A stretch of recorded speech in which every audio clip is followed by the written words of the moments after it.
You know what makes me crazy here is it's so clear in the science. If you cut calories chronically, you also lower your metabolism because your metabolism goes, uh-oh, less food, slow it down. And then if you try the opposite, exercising more, if you're doing loads of cardio, it just makes you hungrier.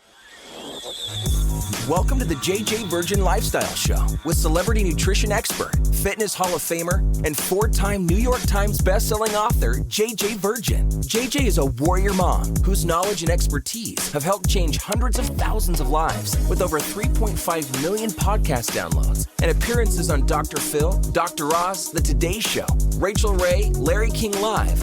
Whoa. This show is about you, not about me.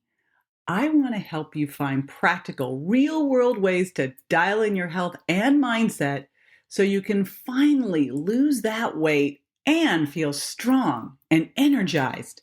Stop settling for less than your personal best. It's time to find out how to look and feel better than ever. And I'll be right here with you the whole way. Hey, it's JJ here, and today we are going to be talking about the secret weapon to lose weight and beat fatigue with Hashimoto's. Intriguing. What could that be? Well, here's the thing. If you've been struggling working through your thyroid issues and trying to work out and noticing that it just makes you feel worse, not better, this episode is for you. I have the perfect guest to walk you through exactly what you should be doing if you've got Hashimoto's, and more importantly, what you should not be doing. And it's probably something you're actually doing right now because it will make you worse, not better. I've got Dr. Emily Kiberd, and she is a chiropractor movement expert in Manhattan. She's the creator of Thyroid Strong and the founder of the Urban Wellness Clinic. And she also has the podcast Muscle Medicine. And she also has her own personal story with this, which is how it became one of the areas that she focuses on. I was super excited to find it because I knew this was something that we need to talk about and we haven't talked about yet because, exercise can be therapeutic or it can be destructive. It's a drug. And when you know how to use it correctly, it can change everything. So that's what I've got in store for you today. Plus, I've got great show notes and great information from her that you can download and keep with you. And you can get that at jjvirgin.com/Thyroid Strong. Now, before I dive in, I just want to do a shout out to Diane DC 2016. She says, love this podcast, 5 stars. JJ is so fun, informative, and has great guests on her show. Yep, Diane, today is no exception. Thank you, JJ, for an educational, interesting podcast. There's so much conflicting information everywhere, so I rely on you as a cutting edge yet sensible source of information. I'm definitely a JJ groupie. I super appreciate that. Love doing these shout outs. I got to tell you, we all read these, all of them, by the way, all of the reviews, and I really appreciate it. So shout out to Diane. Love to shout you out too as well. And before we do the dive into today's topic, I've got one more thing to shout out.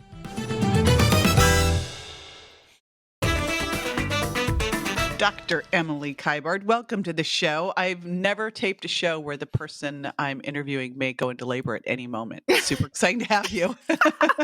Any moment. I'm so honored, JJ. Yeah. Well, we will cross our fingers. And luckily, this is not like a 2-day podcast, so we should be good. And I appreciate you squeezing this in literally before things shift. Yes. 3-week countdown. So yes, boy, does those last 3 weeks go slowly, as you know. All right, let's dive into this because I have never heard anyone do justice to this topic. So I've been kind of hounding you about coming on the show to talk about it since I heard you talk about it. I think it's so cool in that your whole specialty now is really focusing on how to help people with thyroid disease exercise correctly. So how did that happen? I mean, you're a chiropractor, right? So how did you all of a sudden decide, hey, I've got to deal with exercise and thyroid? Where'd that come from? Yeah. I mean, I've always been an athlete. I've always worked out. And like any good story. And by the way, I just got to do you a shout out. I did not look like you when I was pregnant.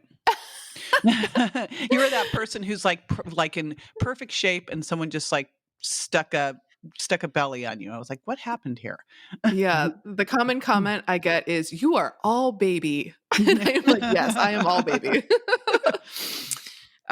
So I have always been super active, and I had my first baby. This will be my second, about 4 years ago.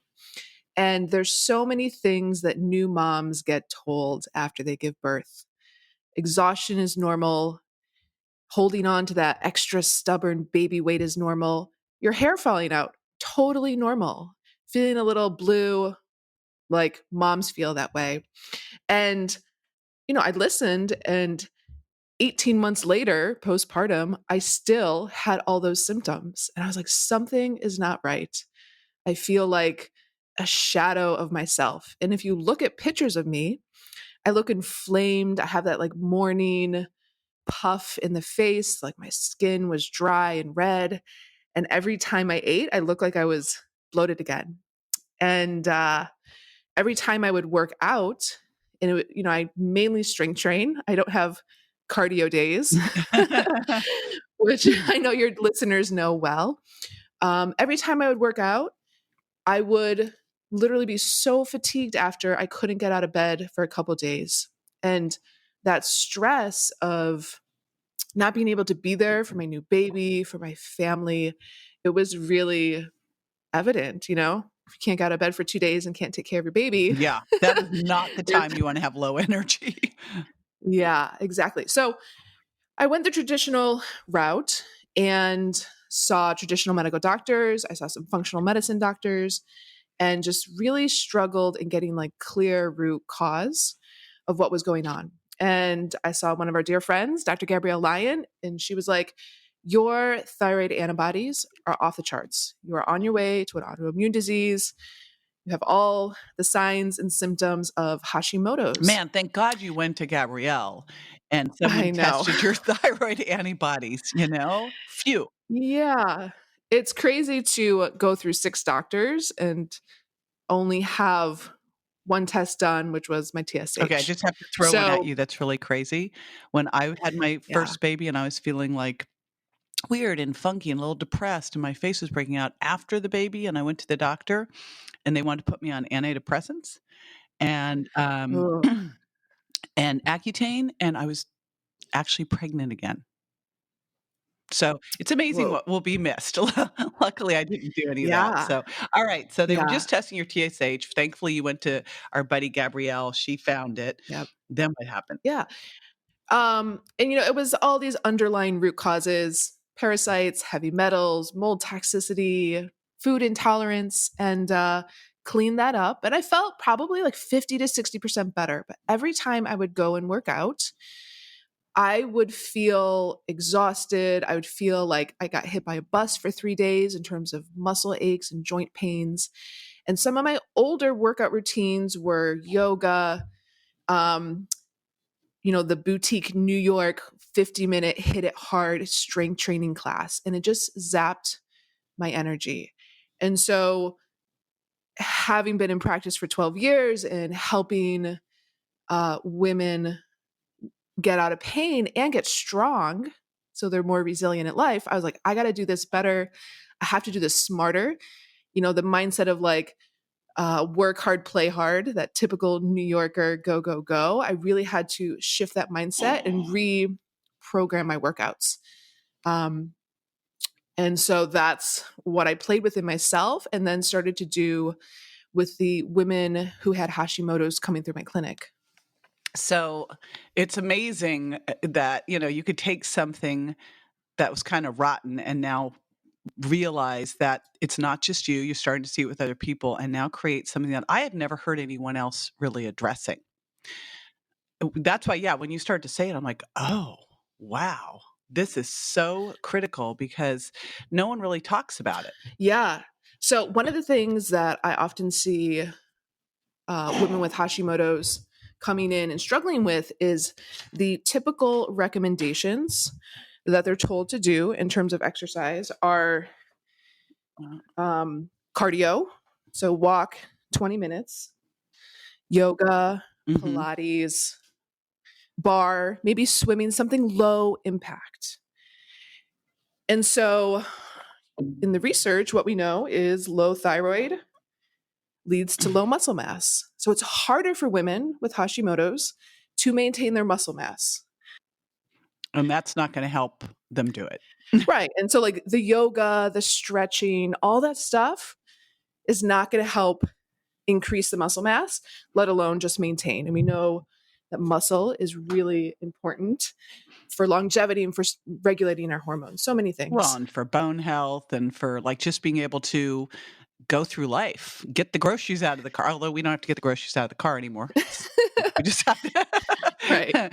But, all the activities of daily life, if you don't have muscle mass and if you're not using it, you're losing it. Someone DM'd me on Facebook and had severe osteoporosis and said, "Oh, she's not doing any exercise." I'm like, no. He's like, well, that's not going to help your osteoporosis. Yeah.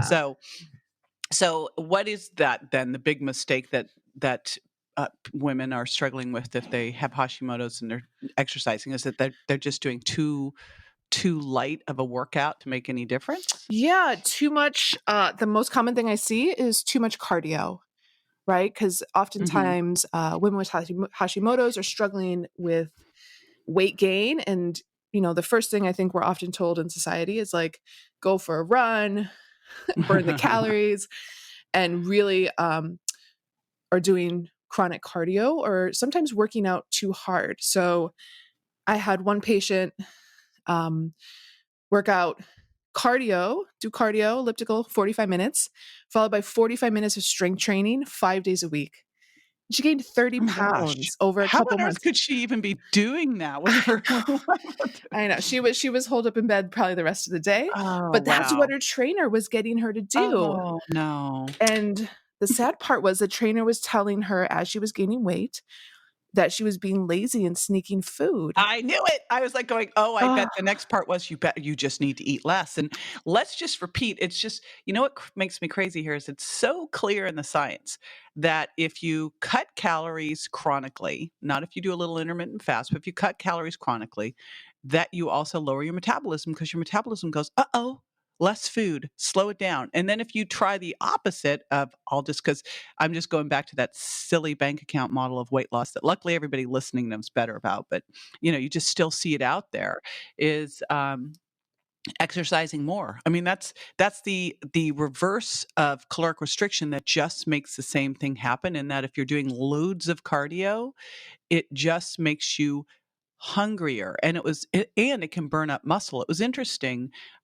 Way back when I was in grad school, I read a study about women who did, who were like, training for marathons and ran for an hour plus every day. It could not maintain their weight if they stopped, like if they even stopped for a couple days. And I was like, why would that be? And now it's like, now you sort of get it, why it would be. So all right. So it's definitely not more is not better. So what do you do then? So I have women work out smarter, not harder through strength training. And one of the other things that we see with women who are struggling with Hashimoto's is they have a not only lower muscle mass, but slower tendon turnover, which means it takes longer to recover. And, that's what the research is in. Clinically, I see that women have this hypermobility, so laxity in their joints. So if you looked at a woman from the side, her knees would kind of travel back behind her heels. If she was in a plank or top of a push-ups, her elbows would hyperextend.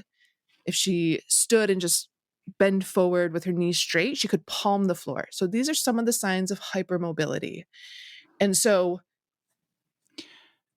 not a lot of people talk about this. This is more just like what I've seen in clinic for the last 12 years. And so yoga, Pilates, bar stretching is only going to exacerbate that hypermobility, that tissue And don't you laxity. find, Emily, the people who are more flexible want to do, it's like that makes them feel great. So they'll do more of it. Not realizing that stretching hypermobile joints actually is not what you want to do, right? Yeah. They'll feel great for probably an hour, but then typically they won't feel great for the next 3 days. They'll go to like, I really feel like tightness and like I got hit by a bus. And usually it means like those muscles don't need to be stretched more. They need to get stabilized. So I have women strength train. And especially for the woman with Hashimoto's, it is heavier than she probably thinks. So there's no pink I was dumbbells going to say, no involved. little pink dumbbells. I No call pink those dumbbells. paperweights.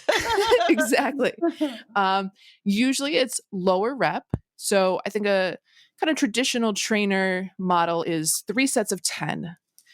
I usually don't have any woman do more than 5 reps, and then long rest breaks, so that we're not flaring up like a Hashi flare up, not burning a woman out, but helping her get strong, stable, help her build her muscle mass. And I'm not saying bulky, right? Because it's already. Yeah, I was just going to throw that out to you because, I can already hear the question.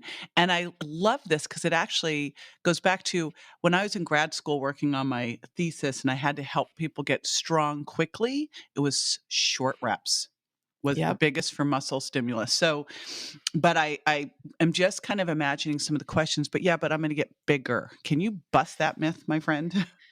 Yeah, especially when you're struggling with Hashimoto's, you're not going to get bigger. Just from like a hormone perspective, and just due to the fact that it's just harder to maintain muscle mass. I mean, that heavier weight, low reps, long rest periods, I typically have women work up to 2 to 3 times a week. That's working up to that. And it's not 45 minutes. It's not an hour and a half in the gym. It's literally working up to 20, 30 minutes. Because really, who has an hour in the gym anymore? I haven't done that in decades. So yeah. And part of it's a mindset shift. Some people will look at a weight and think that's going to injure me. And the most important piece is to have your form dialed in, your breathing. And that is taught. Like, when do we learn that? We don't learn that in high school. We don't learn it in college, really, only if we work out with a trainer. So that is what I help women do. And you have to take into account the hypermobility when you are working on your form. So this sounds like I'm listening to this going, you're right. Like, you look at back in high school and college and go, man, we needed to learn how to do budgeting, how to cook, how to exercise correctly. Like, I don't really remember most of the stuff I learned, but those things were the things we needed to learn. And like how to behave well in a relationship, the critical things. But someone listening, I'm thinking, well, how would they know if they were hypermobile, and how do they know if they're doing the exercise right if they don't have a trainer? How do they do this? Yeah. So some of the signs of the hypermobility would be like the knees, hyperextending the elbows, being able to bend forward, palm the floor. And then how to do it is you can do it online. I have an online program called Thyroid Strong. And it's a video exercise program. And if you were watching yourself in the mirror, because I love that. Because I remember reading, okay, why don't people exercise? Number one, they don't have time. Well, awesome, because this does not take a lot of time. And that's really a key factor. It's really quality over quantity. But the second reason is they feel like they're too out of shape to go to the gym. And so this is awesome too. Now, can someone use your video and do this in a mirror and be able to tell if their form is right on? Yeah, absolutely. So there's some principles in the program that I talk about, and this is principles throughout any strength training, but just not a lot of people talk about it, and trainers don't often train it because it's not sexy. So one of the principles is breathing into the belly, right? So oftentimes as women, we're taught to suck up and in. And if you do that, when you pull a weight, you will for sure injure something, probably your back. So what does that do? What does breathing into your belly do? Yeah. So breathing down and wide helps create what's called intra-abdominal pressure. It's just stabilization pressure through your core. And then when you breathe out to pick up a weight, you create a little brace. And so this helps strengthen the core, helps strengthen the spine. It's what we do as babies. Like, you never see a baby suck their belly up and in. They always kind of have this little Buddha belly. A woman in a tight dress. And you know what? It's the best visual I can think for that is you see guys lifting heavy weights at the gym wearing those big weight belts. Mm-hmm. This is like your own internal, how you create your own internal weight belt. Exactly. Yeah. And then one of the other principles is we call it getting stacked. So if you ever see someone pick up a weight and they kind of arch their back and flare their ribs, they're no longer using that strength in their core. Now they're using too much of their back muscles. So we want the ribs right over our pelvis. We want our ears in line with our shoulders, in line with our hips. So everything is like stacked over one another. And this helps learn how to build tension, which is important when you lift a weight. And for myself, if the form is off or the breath is off, like if I take a breath in and I expand just into my ribs, I don't pick up the weight. I just reset and then I start again. I think there's this thought of bang out this bang out the reps and just get through it, and how quickly can I get through it to move on. But I would rather have each move, each rep be the most perfect form. Well, with and less of them. you can do that too. Exactly. Yeah. So yeah. All right. So let's give people some practical things. Now I know like a lot of this is visual. So I know you've got videos, so that's fantastic. And you're also going to be giving everyone 3 things not to do in your workout if you have Hashis and what to do instead. So you'll be able to get that, everybody, at jjvirgin.com/thyroid strong. But what are 3? Let's give people something that they can just walk away with to go, okay, if someone's got Hashimoto's, they're going to get started. Your 3 top takeaways. Yeah. So lose the chronic cardio. Yay! The crowd goes wild.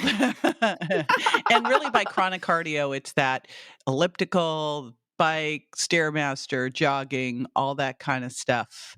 I used to belong to this gym, and you'd walk down this hallway, and on one side of the hallway, it was glass on either side. You walk down, one side was the weight room, one side was the cardio room. And what was crazy is I went to that gym for probably 4 years. During the 4 years, and it seemed like there were the people either did the cardio room or the weight room, but the divides did not cross, right?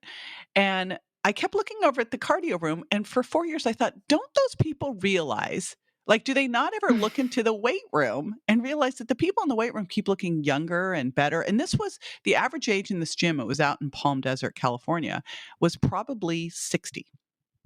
Maybe even a little older.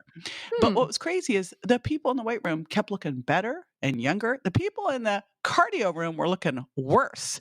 They were looking flabbier. They were looking more haggard. And I'm going, aren't they looking in the other side and going, head scratching over there? So yeah, dump the chronic cardio. Especially at a time. Especially at a time when you need muscle. Right. That's the worst possible time to do it. The minute you're hitting 30 plus, you've just lost your margin for error anyway. And then, put thyroid problems on top of it and boom. So, all right. Yeah. Chronic cardio is out. Yep. What's next? Start to strength train. And I'm not talking bicep curls, tricep dips.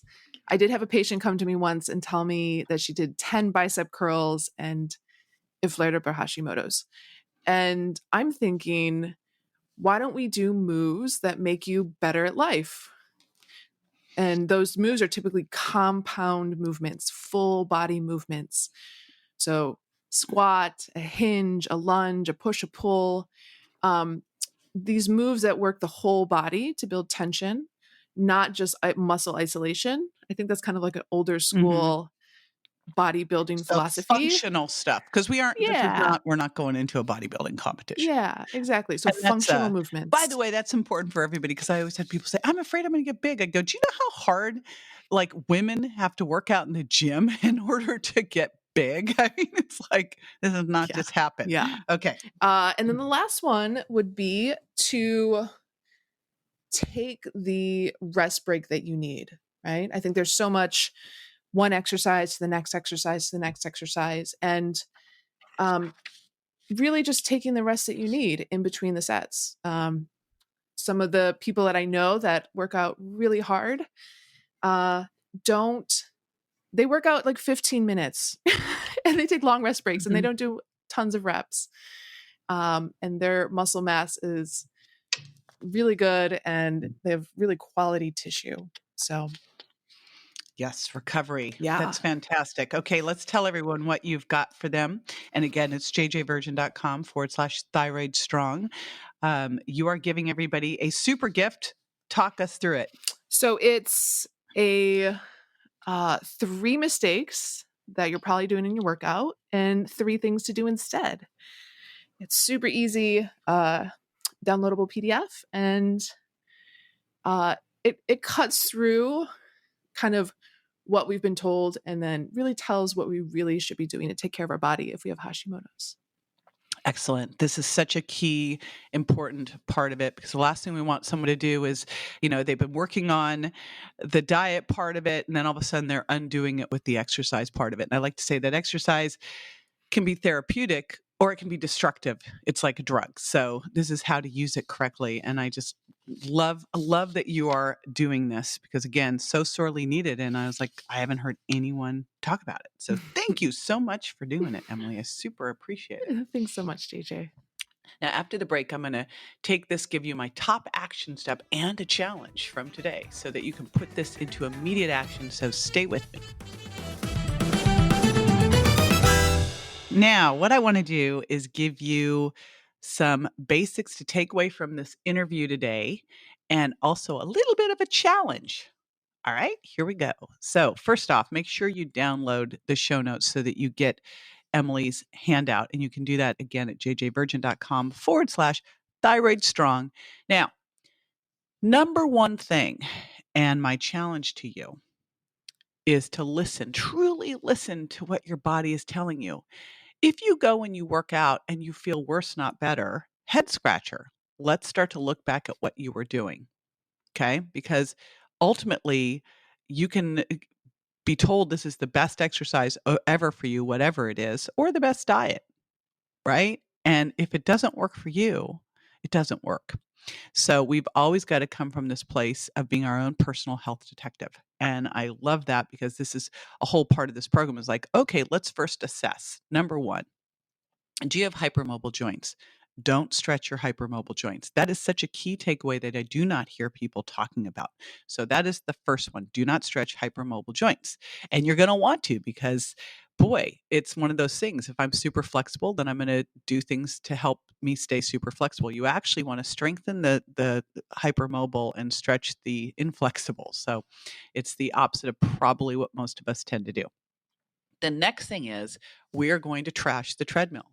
So if you've been doing loads of cardio, we're going to get rid of that and move into the third thing, which is strength training or resistance training, but for thyroid issues done in a very different way, which is doing short exercises. So you're doing somewhere in the, up to 5 repetitions with longer breaks. And again, you'll get all of this in Emily's handout that you get at jjvirgin.com/thyroid strong. But the big thing I want to emphasize here is that you're listening to your body, because what Emily mentioned in there is that it's fairly quickly after the workout, you'll go, wow, I feel really exhausted, right? Or everything's starting to hurt. That is your body yelling at you going, this is not working for me. So listen. All righty, cool. Just want to do a reminder to make sure that you go over there and hit the subscribe button. And while you're over there, I would love it if you leave a review. This is how we know what is working and what's not, by the way, too. So make sure you leave a review. We've got a whole team over here producing this podcast. It takes a village, my friends, to do this. I'm sitting here in my studio and with multiple laptops and mics and all my stuff. And then we have our team that has to really do the magic. So if there's something that you see you'd like to know more about, a guest you'd love to have, or any kind of an issue, let me know, so that we can do something about it. We love those reviews. Keep them coming. They tell us if we're on track. And I will see you next time. Bye. That's all for this episode of the JJ Virgin Lifestyle Show, which marks another step towards a healthier body and mind. Don't forget to rate, review, and subscribe to the show, and we'll talk to you next week.